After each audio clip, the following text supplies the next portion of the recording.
Despite tea being the hot beverage of choice in Asia and China, coffee is the most consumed product throughout the world, at a rate of around 2.25 billion cups every day. It is the second most consumed beverage after water, and the second most commercialized product in the world after crude oil.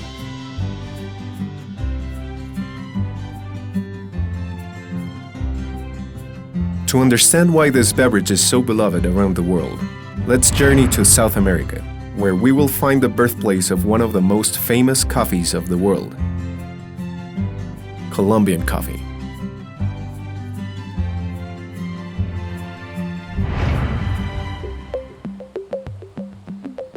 Colombia occupies the second place in biodiversity, second only to Brazil.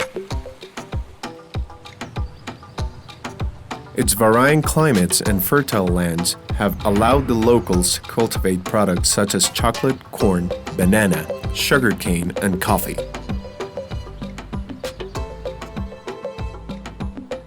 The word coffee comes from the Arabic kawat al-bun, meaning grain wine. Just as with tea and wine, the quality of coffee depends on its origin and processing. Its exquisite taste, aroma, and color stem from the care that it's given to the crops and the dutiful treatment of a fruit that, from its birth, promises to bring a joyful experience to those who decide to drink a cup of coffee at any given moment of the day.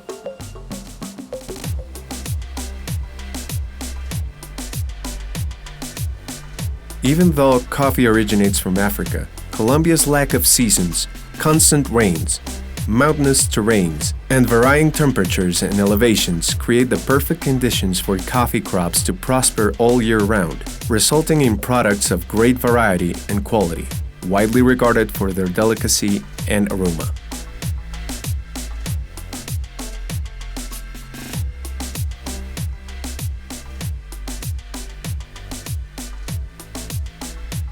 This is why, in less than a year, Colombia is able to export around 9 million sacks of coffee to the entire planet, making it a highly sought-after product by consumers.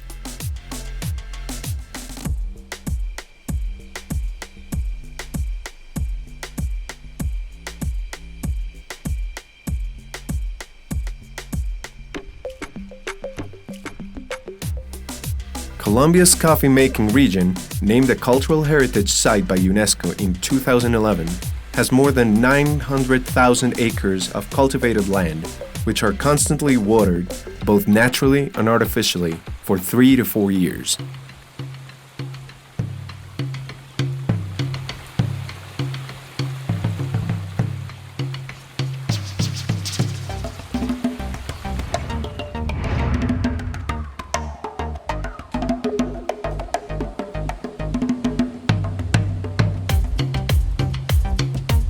As the crops reach their first state of maturity, white flowers begin to bloom, indicating that the growth of the fruit is about to begin. 6 to 8 weeks after the flowers bloom, the coffee cherries appear.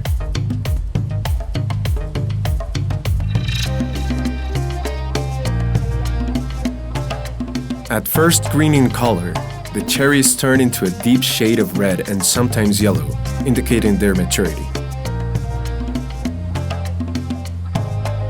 They are now ready to be collected.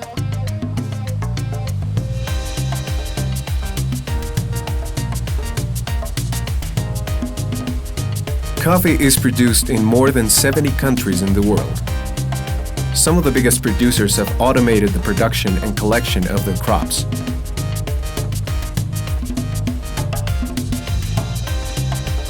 In Colombia, however, the collection is performed by over 500,000 farmers who use their knowledge of the land and crops to manually select the best cherries from each of the coffee plants.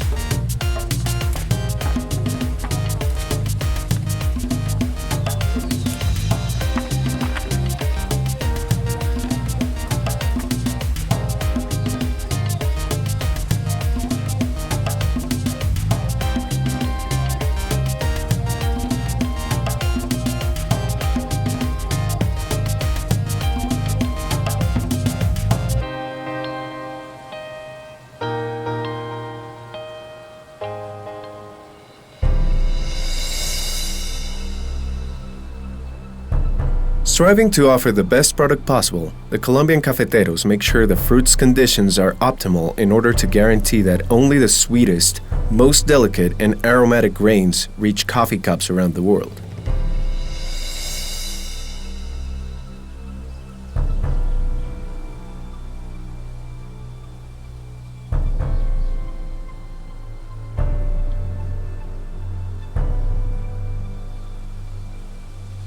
During high season in a large farm, around 10,000 kilos of coffee cherries can be collected in a single hour.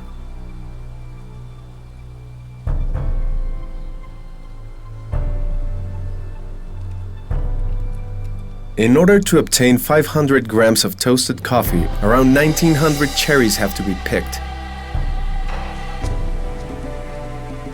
It would take a full year for a single coffee plant to grow that amount of fruit.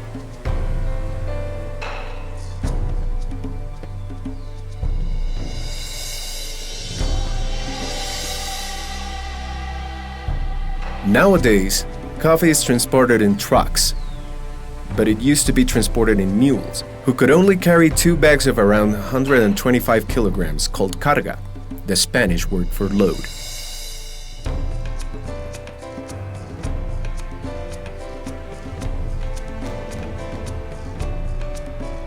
This weight measurement has been standardized today in all of Colombia thanks to tradition.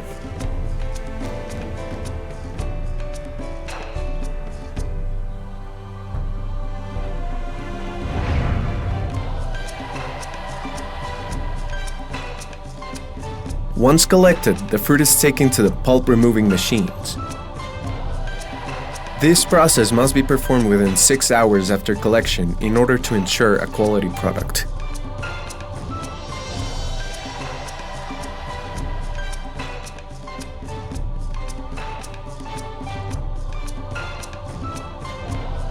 These industrial processes tend to vary depending on the country, crop, and type of coffee.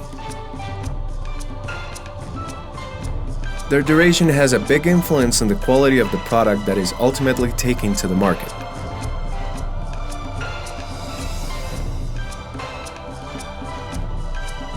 The artisanal nature of the Colombian caficultores approach, from hand-picking to the close supervision of the industrialized processes, is what guarantees the excellent quality of the region's award-winning coffee.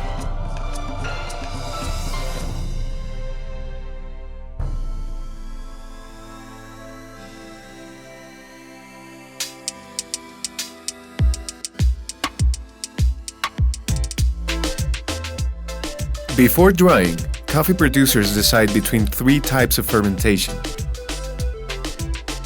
Dry fermentation, where the cherry is left intact. Wet fermentation, which is done once the pulp has been removed and washed. And honey fermentation, where the skin is removed, but the pulp is left to dry with the seed. Once this has been decided, the drying and fermentation process can continue.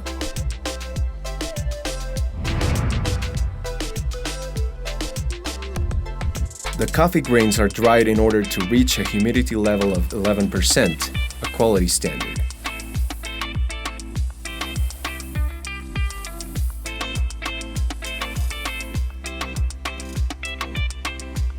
They can be dried by machines in silos or sun-dried. It's customary to use both types of drying during production. The resulting coffee is known as parchment coffee, due to a brownish layer that covers the grain.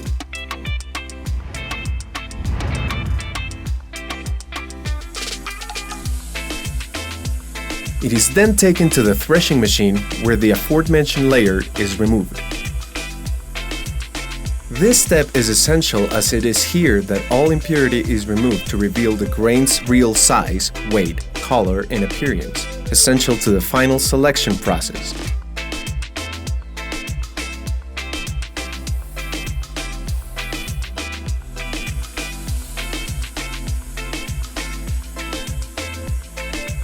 This coffee, green in color, is the primary input utilized during toasting.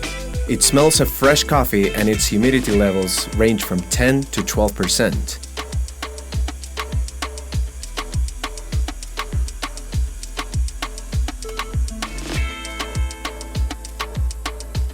The machines that are used during these processes must guarantee that the grains are handled with the utmost care without crushing or breaking them.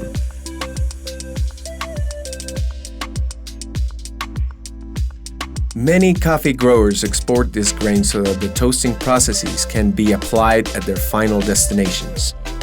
However, they must first be analyzed for scents, glucose, and humidity levels in order to guarantee the Colombian standards of quality.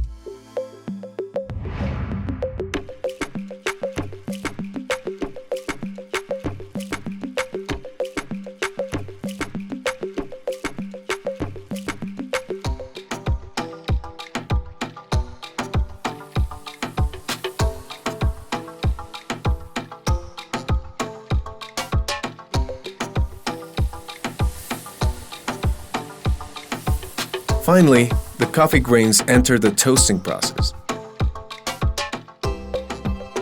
It is here that the physical and chemical features of the grains are altered in order to bring out their best qualities.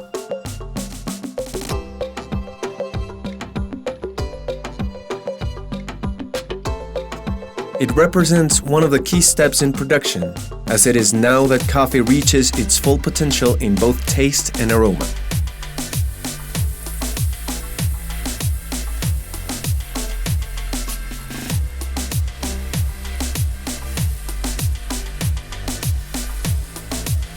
During toasting, a perfect balance of time and temperature must be reached to ensure the best results.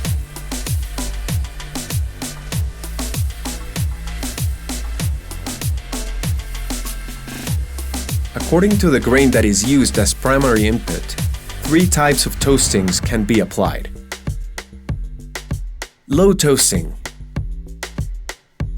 used in specialized varieties such as geisha and bourbon, as it brings out very subtle tastes and aromas that tend to disappear when higher toasting grades are applied. Medium toasting brings out attributes such as acidity, flavor, sweetness, body, and aroma. Widely used in high-quality coffees. High toasting, used for toasting low-quality grains as it helps in masking unpleasant flavors. It results in a bitter and plain taste with no special attributes. The toasting grade is determined by the color changes in the grains. Once the desired color is reached, the grains are allowed to cool down to room temperature.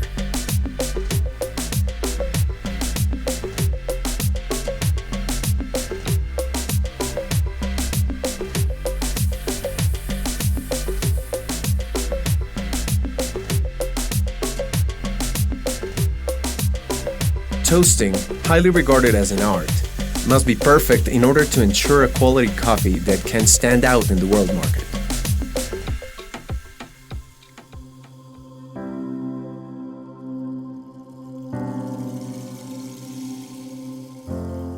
Through coffee tastings and quality checks of both the farms and the processes we've seen, the harvest is given an international quality indicator.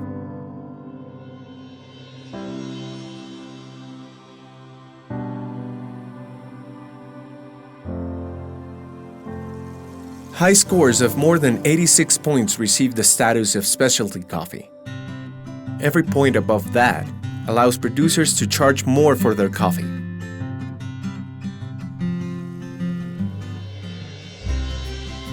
The generic ones might be cheaper, but they do not have all the care in the crop, collection, and processing of a specialty coffee. The carga is finally ready to leave the farm and enter the international market, which allows the delicious Colombian coffee to journey to our tables.